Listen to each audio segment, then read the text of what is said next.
Bonjour à tous, aujourd'hui je vais vous introduire le syndrome Diogène. La vignette clinique se base sur Claudette Ramasseur. Elle a 75 ans et vit seule dans un petit 3,5 à Montréal, et ce depuis le décès de son mari qui est mort d'une crise cardiaque en 2010. Madame est issue d'une famille pauvre de 8 enfants, dont 7 frères et sœurs qui vivent hors de Montréal. Madame Ramasseur a une fille, soit Mallory, 45 ans, qui vit en Californie, et 3 petits-enfants. Madame Ramasseur n'a pas d'amis, ses voisins la décrivent comme étant tranquille, isolée et toujours enfermée chez elle, et elle ne reçoit jamais de visiteurs.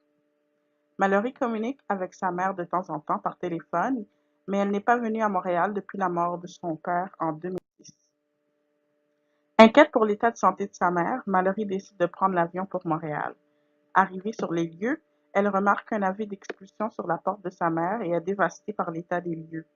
Madame Ramasseur avait accumulé plus de milliers d'objets qui se trouvaient partout dans l'appartement. Le logement était insalubre et potentiellement dangereux pour son état de santé. Madame Ramasseur portait des vêtements plus ou moins sales, ses cheveux n'étaient pas peignés et elle dégageait plusieurs mauvaises odeurs. Mallory décide de confronter sa mère qui est dans le déni. Elle refuse de se débarrasser de ses effets personnels car ils ont chacun leur utilité. Elle tente sans succès de la convaincre de disposer de ses effets car elle va être expulsée de son appartement. Donc, elle décide de faire venir des déménageurs et experts de nettoyage pour faire nettoyer et libérer l'appartement de sa mère.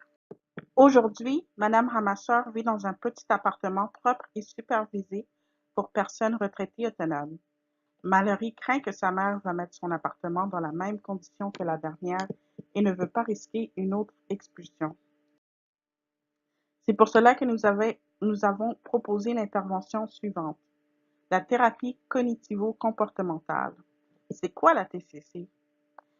La thérapie cognitivo-comportementale est décrite comme étant une psychothérapie centrée sur la modification de pensées et de comportements problématiques.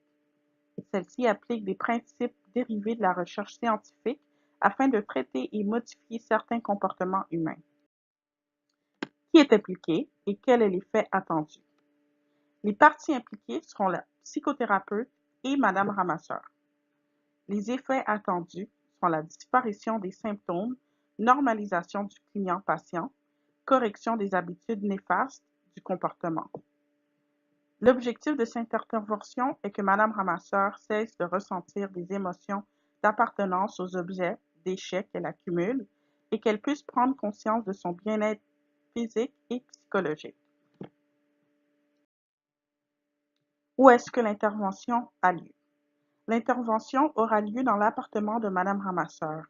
Madame Ramasseur est une personne qui refuse l'aide, donc la faire se déplacer pour assister à une séance de thérapie n'est pas approprié.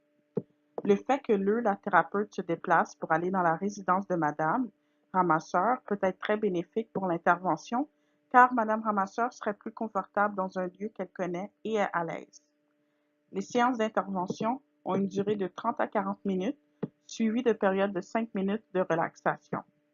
Les jeux de rôle, les méthodes d'affirmation et exercices permettant de dissocier le stimulus et réponses comportementales seront utilisés lors de l'intervention.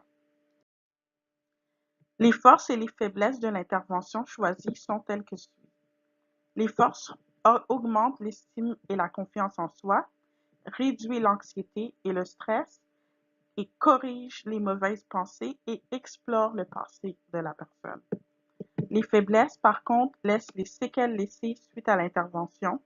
Plusieurs études ont rapporté plus de 3 événements non désirés par patient, directement imputables au processus thérapeutique. Il s'agissait le plus souvent d'une détérioration de l'état, d'une réaction de détresse ou encore de tension familiale. Donc, c'est pour cela que nous avons choisi la TCC comme mode d'intervention le plus approprié, car Madame n'est pas en situation d'urgence, donc l'intervention psychosociale n'est pas demandée, mais plutôt éviter une autre situation. Je vous remercie pour votre attention.